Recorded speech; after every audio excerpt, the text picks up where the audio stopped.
episode 101 in the Actors Room. My name is Jeff Tarowski. Welcome back. In this episode, we continue with Brando Redux Part 2. So sit back, relax. I hope you enjoy this show of the Actors Room. Here we go.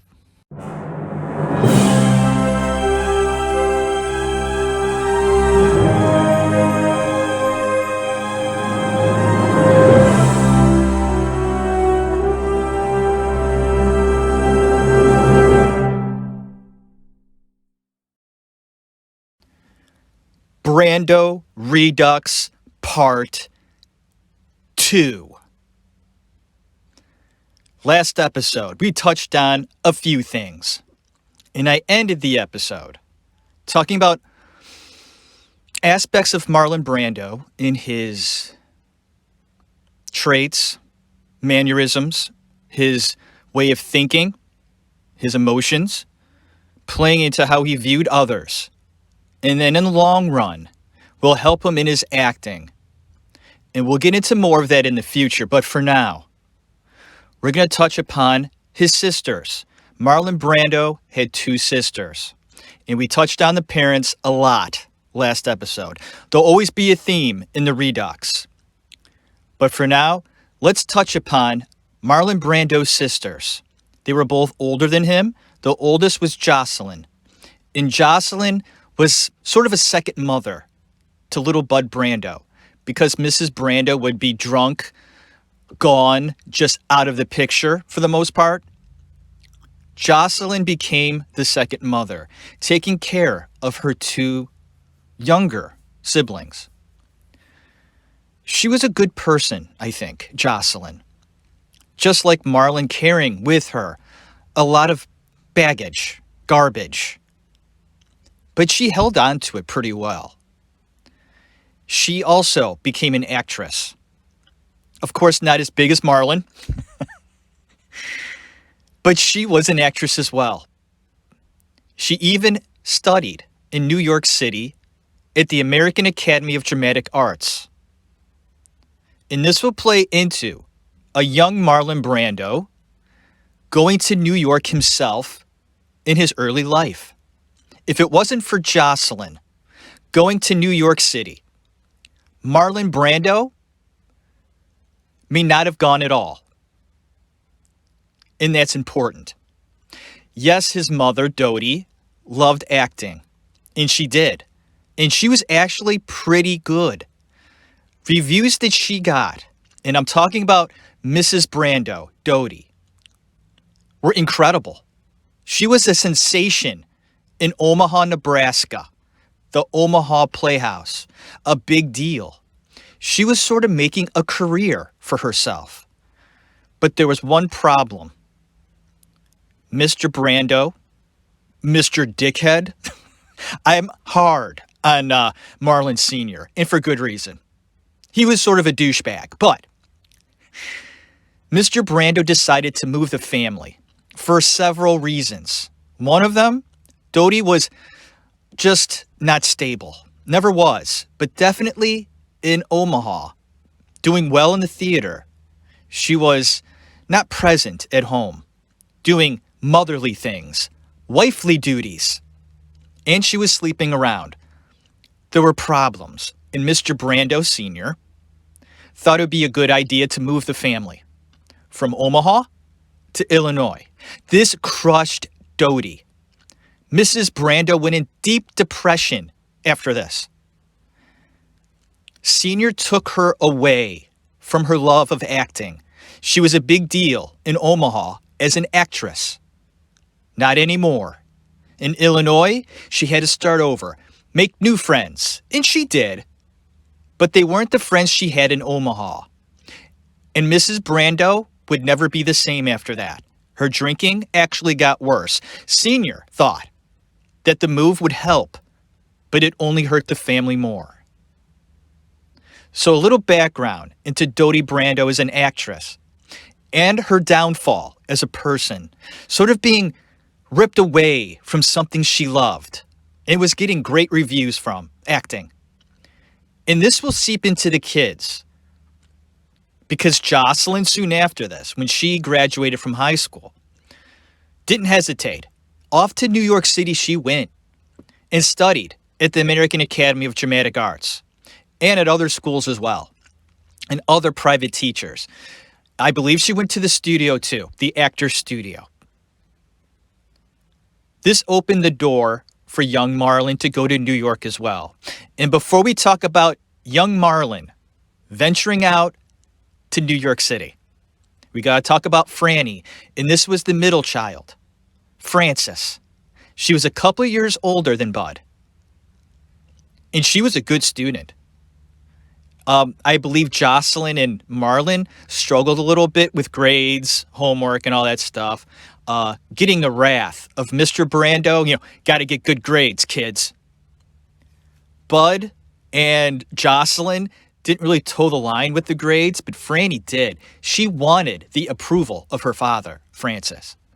She was one of the smartest kids in her class, and she wanted to be an artist. Drawing, painting, and all that stuff, sculpting.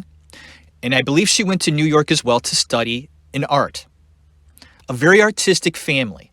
And like I said last episode, this spawned from the mom side.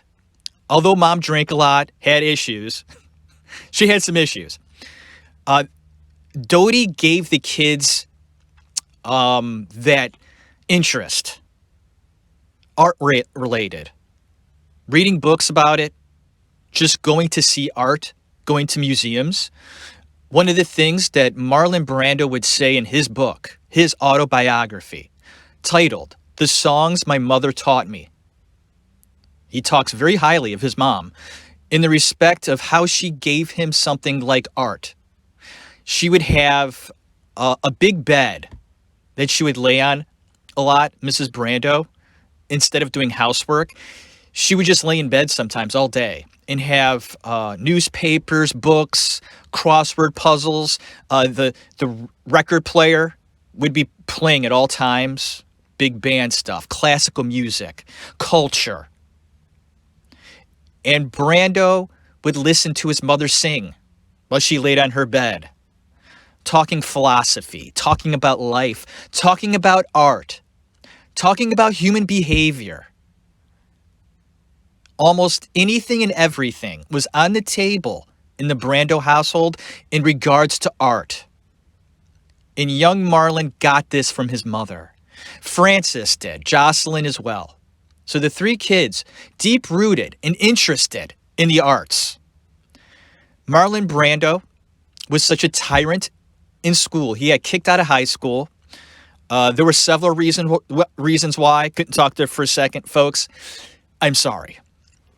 I get a little bit excited talking about Marlon.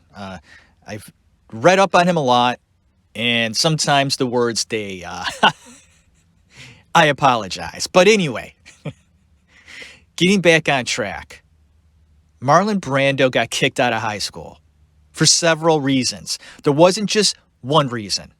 He was a pain in the ass. His dad was done with Marlon. We'll call him Bud. Marlon or Bud. And Marlon Sr. was just done with this kid. His grades sucked. He got into trouble a lot, in school and at home. And now he just got kicked out of high school. What am I going to do with this guy? Because, he got kicked out of a public school, right? And then his dad sent him to a military school, and he got kicked out of there too. Under mysterious circumstances, at the military school, okay? Basically, they didn't want him there. Both schools. Because he was such a pain in the ass. He'd sneak out of his dorms. Just picking up women. It was rumored that he would pick up boys as well, okay? That's not just a rumor. I don't even know why I said that. Marlon Brando, at a young age, a teenager in high school, was experimenting with young boys. That's a fact. I hate saying it. And when I say young boys, I mean he was 17, and the young boys were like a freshman. So a senior and a freshman. So But he was experimenting back then. And if you don't know that, Marlon Brando was bisexual. He struggled with that, especially in his young life, um, because he didn't want that part of himself to be something that signified him or defined him, if that makes any sense. It would give him panic attacks, where in New York City he laid down on the ground in the middle of New York City to catch his breath. It bothered him that he was interested in men, something he couldn't deny. It's what something he experimented with, not only to fulfill something within him, but to also search for other things in art, as far as acting goes, to experience almost anything and everything he could within reason. That was something an artist does. And although Marlon Brando had no problem sleeping with both women and men, and I gotta tell you, from what I gather, Marlon Brando preferred women over men. Now, he would go there, whether it was something he yearned or something that expanded his world. Not only his artistic world, but just the world. He wanted to know what that felt like. And I don't think he felt there was a difference between a woman's love and a man's love, as long as he was getting something out of it. Whether it was pleasure or just emotion or that certain need that he was getting from this other person, not a man or woman, but person. If it turned sexual, he just sort of let it happen. And if Brando was at a party, and he found that he was attracted to a certain man, it may not have been just because he was a man, but there was something he felt that he could get from that person. If that makes any sense at all. I hope it does. What I mean is, it didn't matter what sex they were. If he felt that he could get something from them, digest it, devour it, and have it make sense to him and then make him grow, then he did it. He was open to that. And it bothered him that he was able to do these things, because I think ethics played in. Because as free as he was as a person, an artist, and experiencing all of these things that maybe you and I would never experience because we're not open to that. Some people are just not open to it. It's not my bag, they say. Well, some other people don't feel that way. The bag? There is no bag. It's just, it's just this. It's that. And then you have the real world, or people that Brando would communicate with outside this open world that told him that's wrong. Or in conversation, hearing somebody say, well, somebody that does that, they're going to hell. They're doing things that God would frown upon, or just being that way. How dare you? And I think hearing that, because back then, it's not like today, where things are a little more accepted. It wasn't like that back then. Maybe in his artistic world it did. But outside of that, the real world, back in 1940s, 50s, okay, might have been hard for Brando to deal with.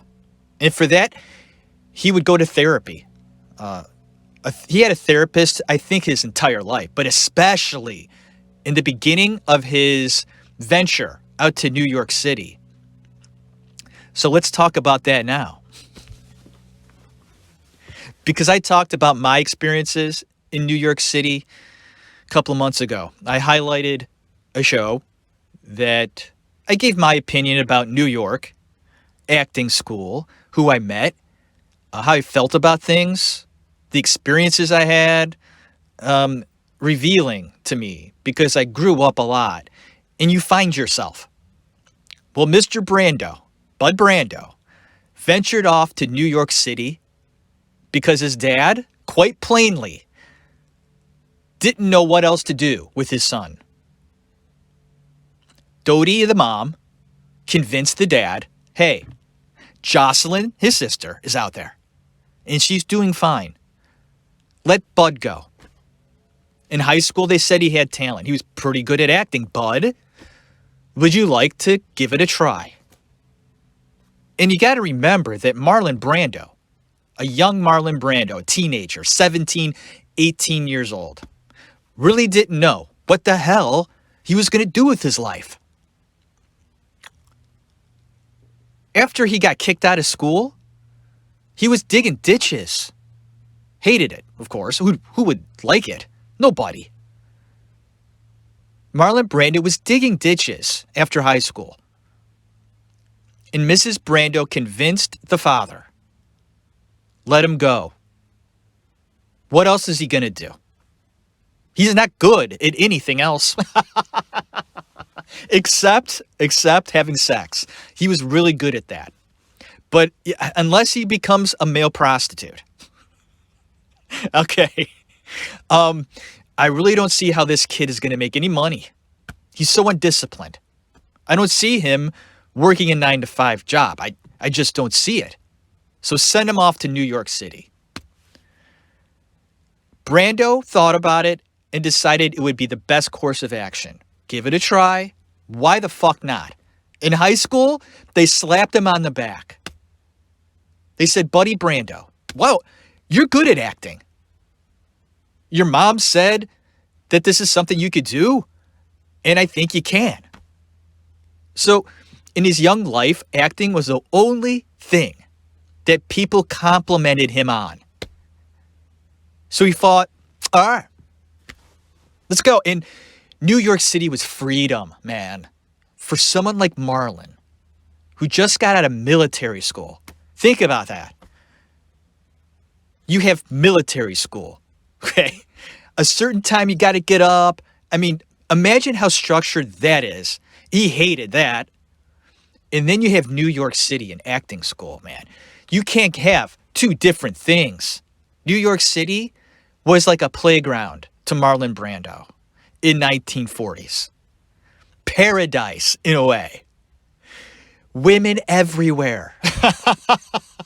Beautiful women everywhere. And he was going to attend acting school. He thought about the American Academy. And he thought about other schools. But Jocelyn, his sister, mentioned the School of Research, a newer school with a bunch of great minds in theater. And this school really did a number on these students. And I'll tell you why. This school was like a full-time job, which was a completely different story of what I experienced. At the academy, it was like 4 hours a day. At the Playhouse, it was maybe 6 hours a day. So the Playhouse definitely was a bit more structured, but nothing like what Marlon Brando did in the 40s. They started at like 7 a.m. And sometimes, you know what? I don't think it was that early. Strike that. I believe it was around 9. They started around 9, their classes, and it was said that they didn't get out of there until sometimes after midnight. That's a long day. I mean, that's overtime. It was an all-day extravaganza for Marlon Brando, young in his life, learning about acting from 9 a.m. to midnight, and sometimes later. But Brando did struggle at first, just because he didn't want to show his hand. He was quiet, feeling things out, just like he would do with his later work. This is something that is a theme with him in his life concerning acting. He took his time.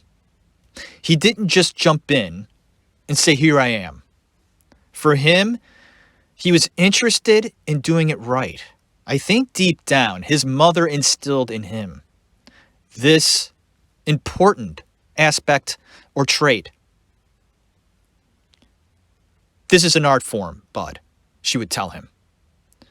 And it takes time. You have to really read the text.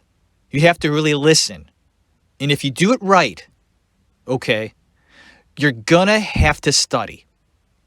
And although Bud Brando was dyslexic and didn't read that well, he made a point to really work at it. Pick up those big, thick books about philosophy. Read it. Comprehend it.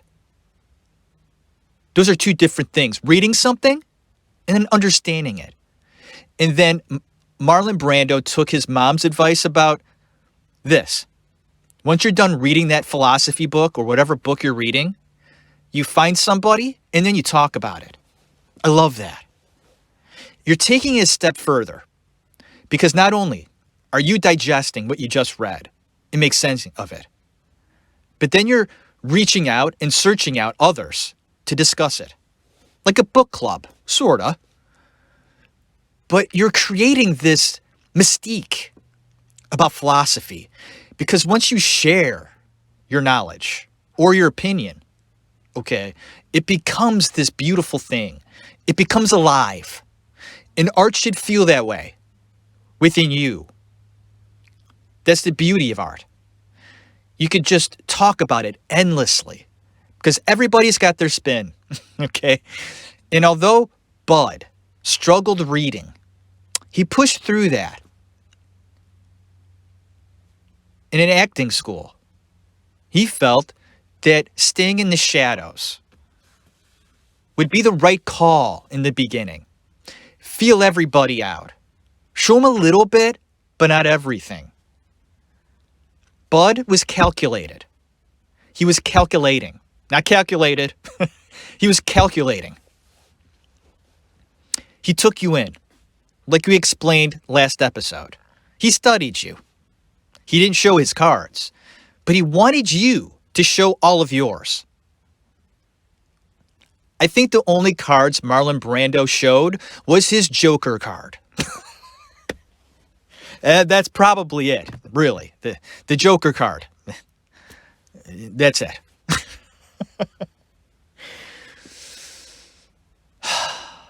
But there was one person in school, one person, one teacher,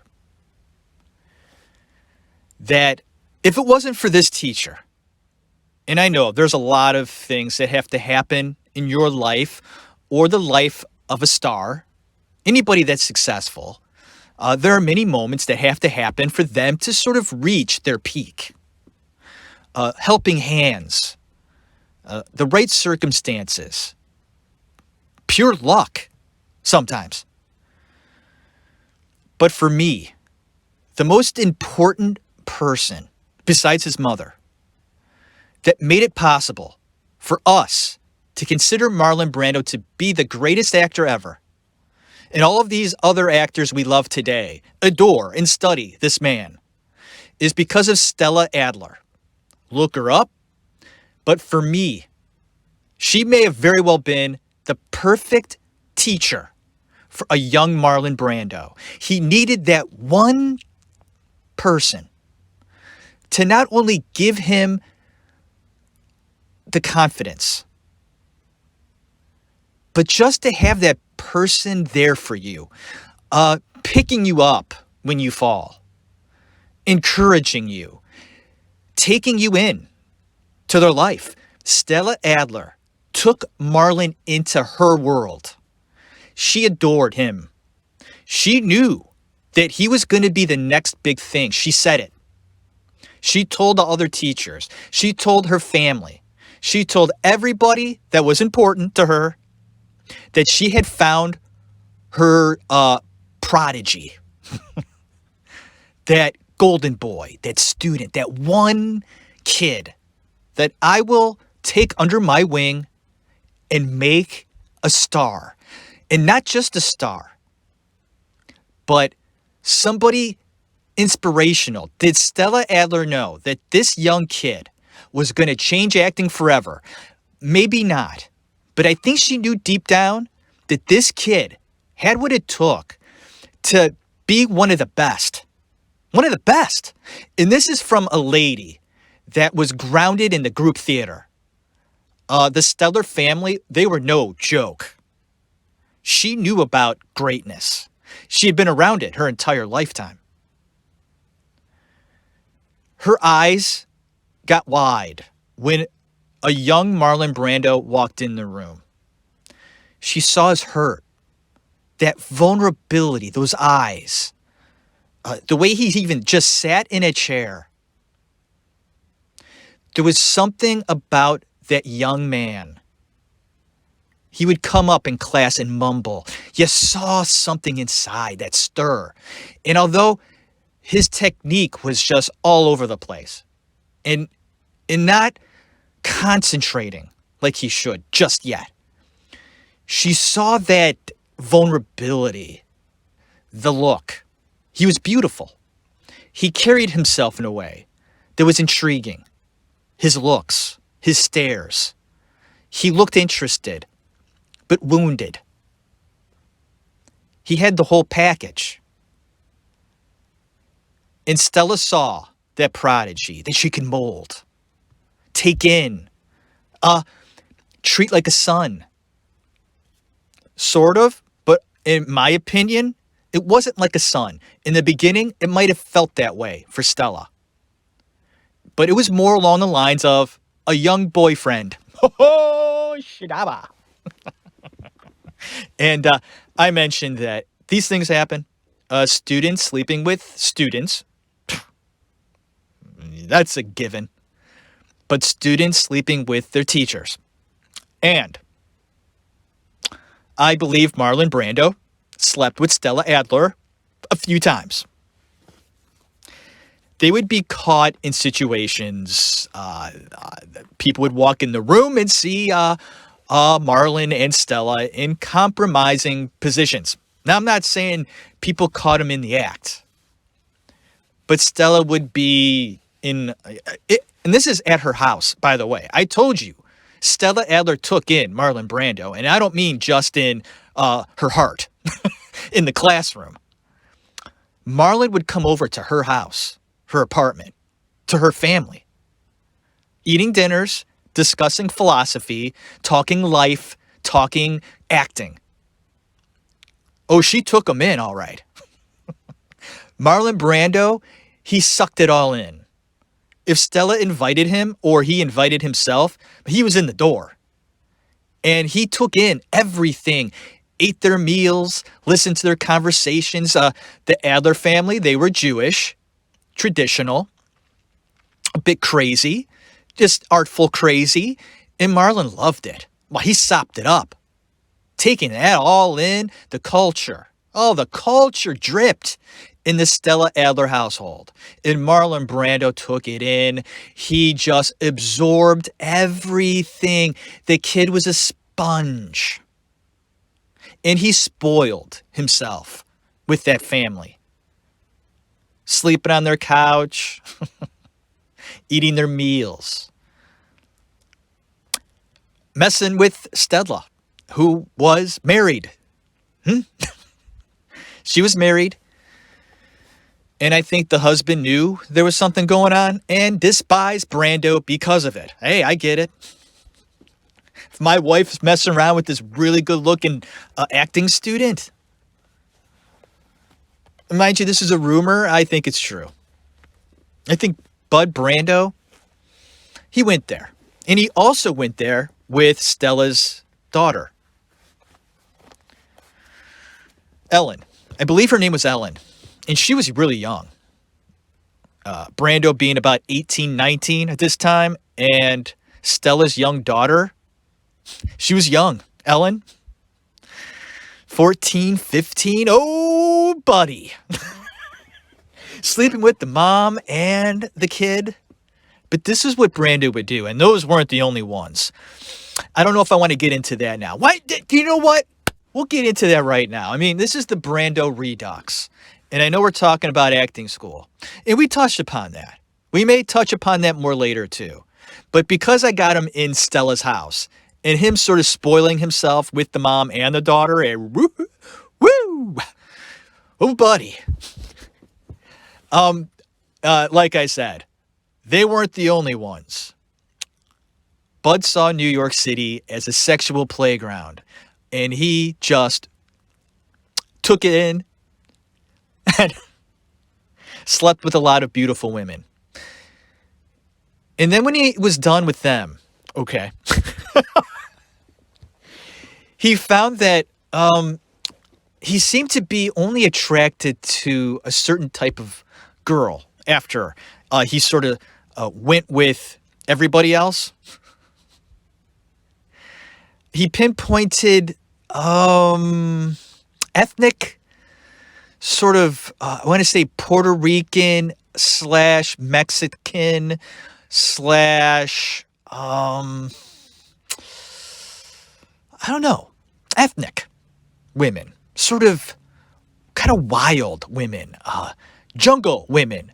This one friend said he would be only with, they would say, like jungle cat women, leopard women. I don't know what that means, but sort of exotic, dark, sensual women, flaky women, women that would do whatever, he said, weaker sort of women. And this was important to young Marlon because this became a central thing in his life. His dates, his women, and men. Mostly women, though. And he kept a strict schedule on his dates. And he would make a point to not miss a date. Never. He kept his women in line. And they had special time slots. It's true. And there was one time he got injured and was in the hospital for like a week. And I believe that he was more upset that he couldn't keep his dates with women instead of other things in his life, whether it was school or a play that he was in. No, that wasn't important. He made sure that the dates were taken care of. And he had his friends sort of fill in for him on the dates until he was able to see them again.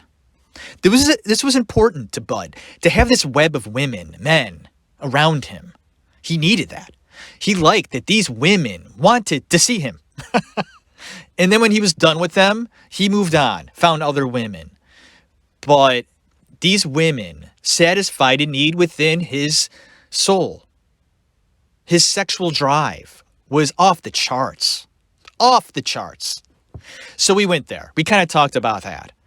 And how that was a big part of his life, Marlon Brando. Having sex was really up there. For others, most of us anyway, that's sort of a thing that we hope happens often. But right? We, especially young in our lives, we're at our peak sexually, like later teenage years, early 20s, you know. We think about it often. Well, when you're that age, it's a lot. And you hope it happens every now and then. But for Marlon Brando, this was essential. And if he didn't get it every day, there was a problem. Okay? There were issues that, hey, I haven't got laid in like 24 hours. This ain't right. And he was very gentle. And in acting school, he would date a few of his classmates. And one of the classmates he tried to get into bed, seduce, was in a convent. Like, that's where she stayed when she went to acting school. It was like a convent. And she had to be back by like 11, or they closed the doors, and she couldn't stay there. So Marlon had her out on a date. They visited churches. He took her out to eat. And then the nightcap at his place there. She said, okay. She came in, and Marlon excused himself for a few moments, came back with just the robe on, nothing underneath. Hey-yo. And the date was visibly nervous with this forwardness. First date with Marlon Brando. She got scared, panicked, and asked if she could go home. Bud didn't comprehend this in his brain. Like, I believe most of the dates succumbed to Mr. Brando. Like, he had the charm, he was very handsome, and if he turned it on just right, okay, he was never really denied. They gave in. They gave him what he wanted, and he would walk them home. Well, this date was like, oh no, ain't gonna happen. I'm scared. Might have been her first time, right? Didn't want to do it that night. Freaked out. Marlon, I want to go home. He said, fine. Didn't look pissed at all, just a little disappointed. Gave her a little bit of money and said, good luck. He didn't walk her home, make sure she got home okay. And this, the girl was visibly just scattered, upset, and devastated at his reaction. She went to the convent, and of course it's after 11 o'clock, of course, and banging on the convent door at like 1 o'clock in the morning. And for the rest of the evening, cried her eyes out and told the nuns about what happened. But the main point of that story is after that, of course, Marlon would see this girl in class. And her name was Elaine Stritch, actually. She became a very popular actress in her own right. Elaine, this is her story. Elaine Stritch. They would see each other in class after that, right? And Marlon completely ignored her after that. She didn't exist in his world. And I find this very interesting because she didn't give him what he wanted at that time, that night. Being denied that way. Now she became almost erased from his world because he couldn't comprehend that reality. So in class, he ignored her. I mean, she wasn't even there for him. Gone. At parties, he'd walk right by her. She'd say, hi, Marlon. Whew, nothing. And now later on down the line, okay, because they would run into each other in New York afterwards. It took a few years for him to get over that. And they became friends again. But what is that?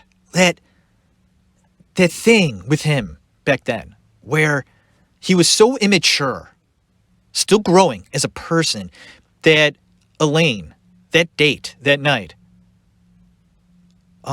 did something to him where it turned this little thing off in him about her, right off. And I think that's significant in the young Marlon Brando's life. Something to think about, to study. What is that? And people do this. I understand. You're embarrassed, right? Maybe Marlon was just flat out embarrassed. This girl embarrassed him that night. And he was going to show her, you know, I'm going to be mad at you for a while. It took years for Marlon to get over that denial that night. How dare you not have sex with me? What's wrong with you, woman? I'm amazingly beautiful. I turned on the charm. I guess he had music in the background.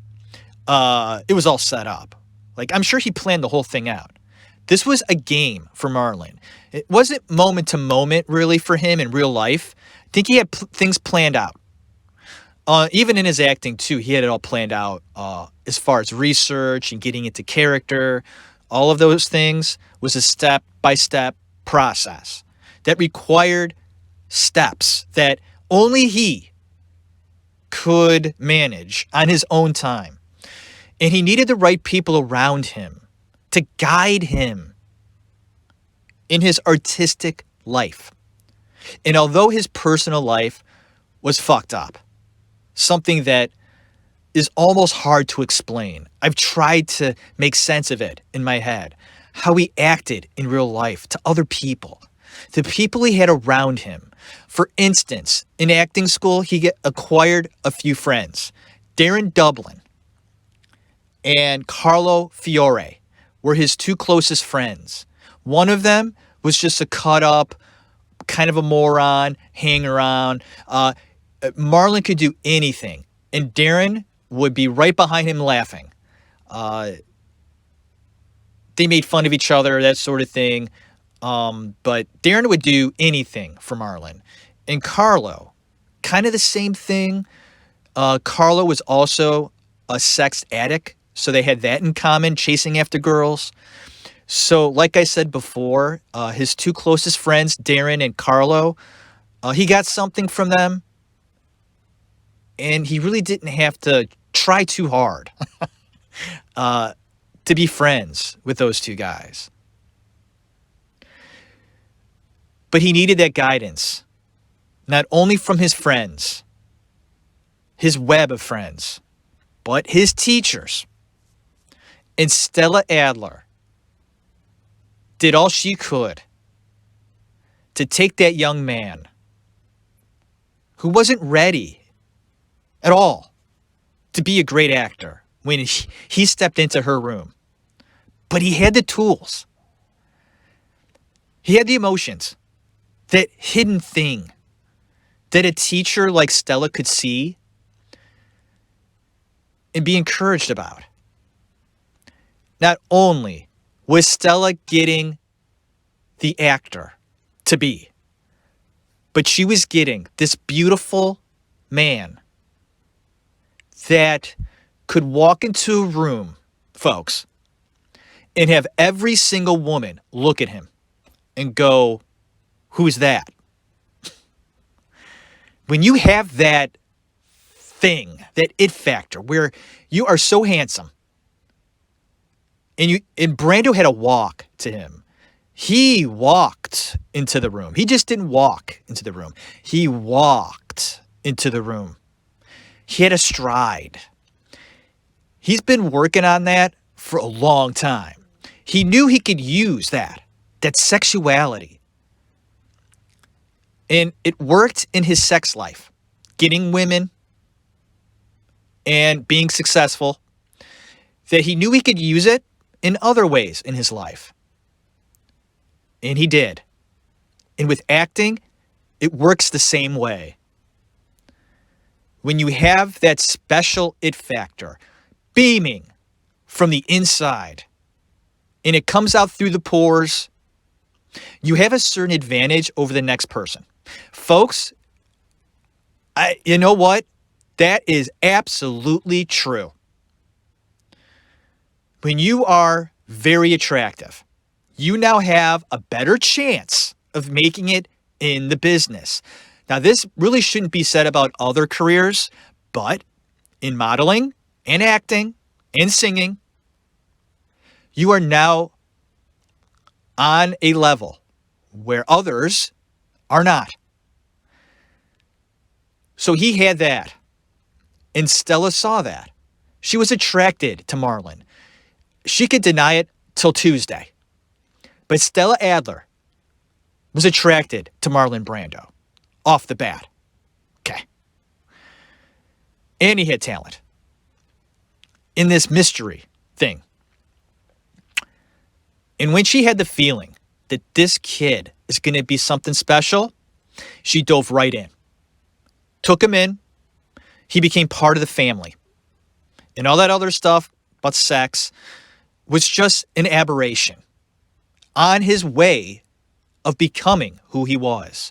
That was just part of it. He was soaking it in, having it all make something bubble inside of him.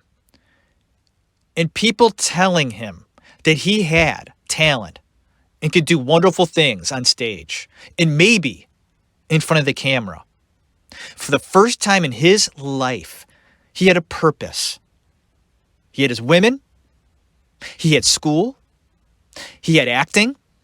He had teachers that loved him.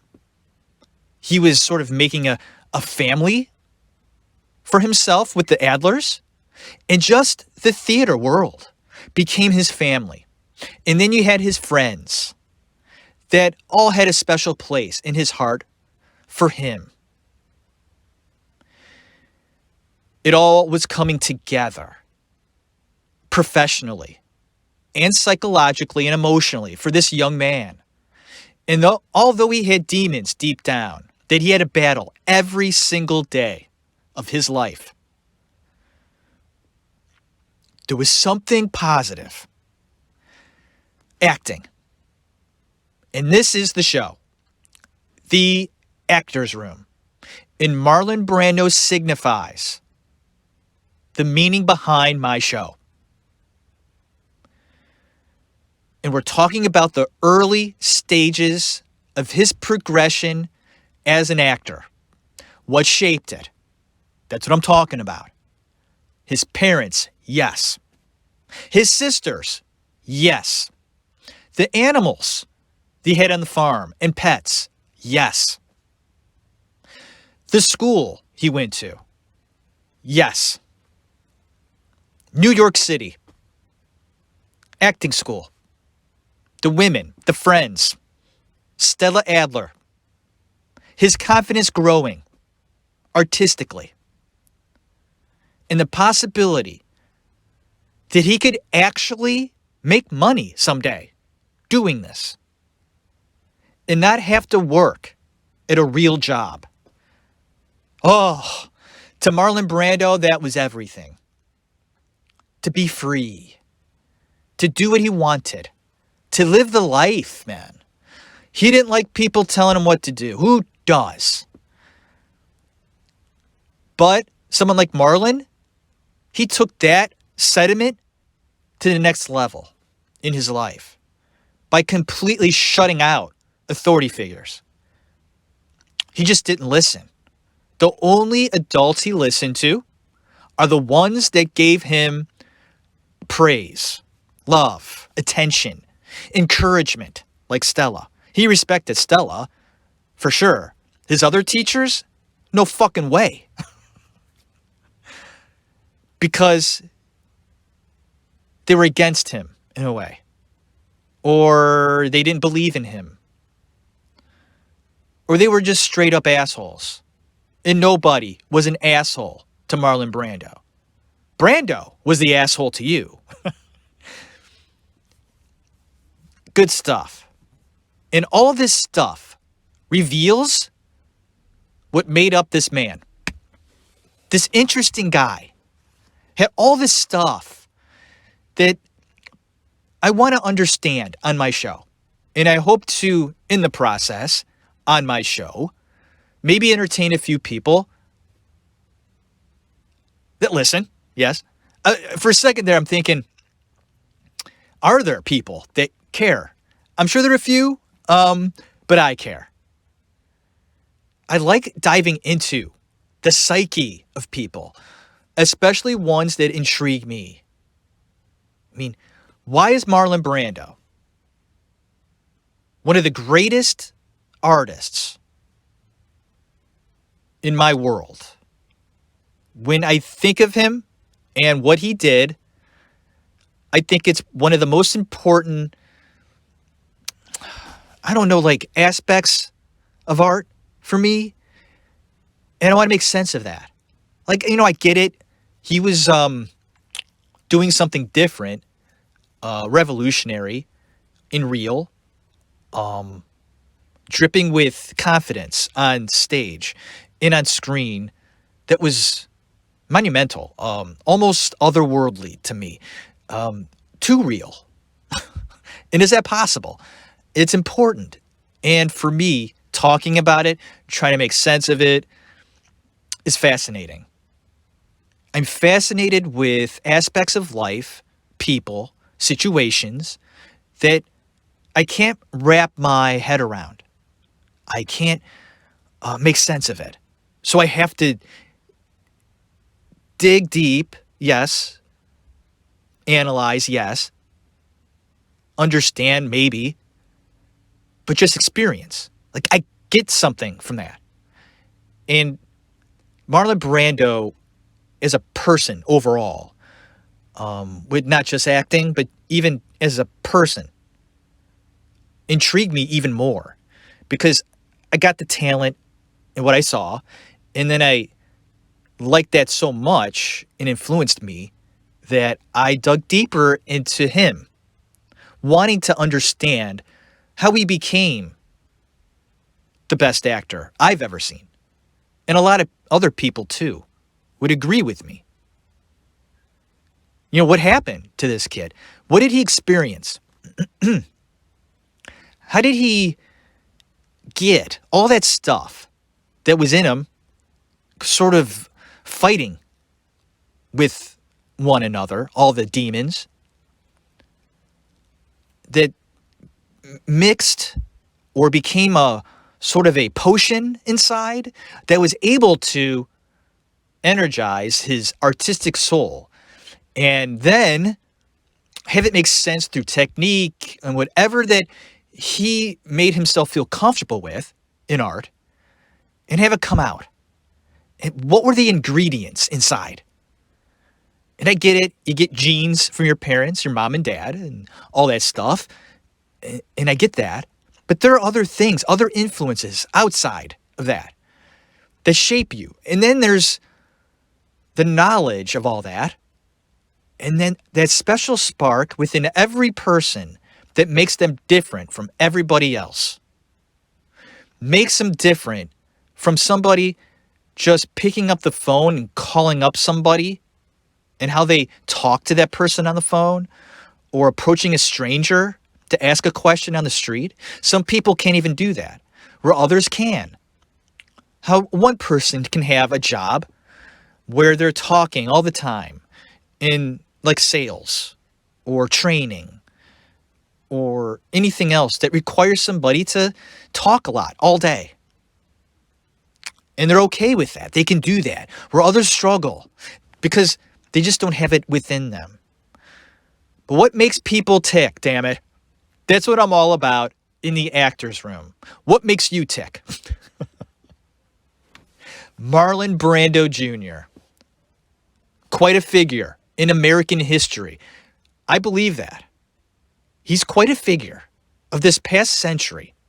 When you're talking about art especially, but just culture, American culture. He's deep-rooted in the acting world and is known as a pioneer. And for me, that's something you should know about. Study. Get to know this guy. He's a fascinating person. And we're touching on him in the actor's room. My name is Jeff Tarowski. I hope you enjoyed this show. I love it. This is good stuff. I'm getting really passionate about this show. And I'm very sorry that this show doesn't come out every week, and sometimes not even every other week. It comes out when it comes out. It's my show. I got other stuff going on, and I find it hard to do it on a consistent basis. But hold on. The shows are coming. This was part 2 of the Brando Redux. There's going to be one more. Maybe 2. Probably just 1. I'm going to cram in sort of, because I think we talked a lot about the stuff inside and how he is, behavior, and the women and all that stuff. But we got to just brushly talk about the leap he took from acting school to becoming a star. We got to talk about that. And then we got to talk about his later stuff, a little bit of movements that he was interested in, and then, of course, his kids that I didn't want to talk about in the first 3 shows I did years ago. I even said, I'm not talking about his kids. Ain't happening. Well, we're going to talk about them next show. It has to be done. And other revealing things about Marlon, you're going to find quite disturbing. And something that I have denied in myself about him, and I just don't want it to be true. One of those things.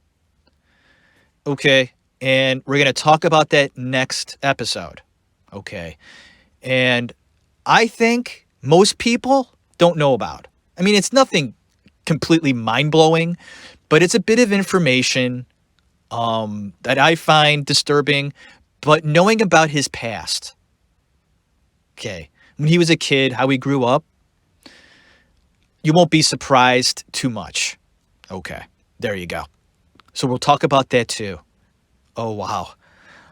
So next episode might be a bit long. I hope my voice holds up because about an hour here in this show. And I can tell the voice, it gets raspy.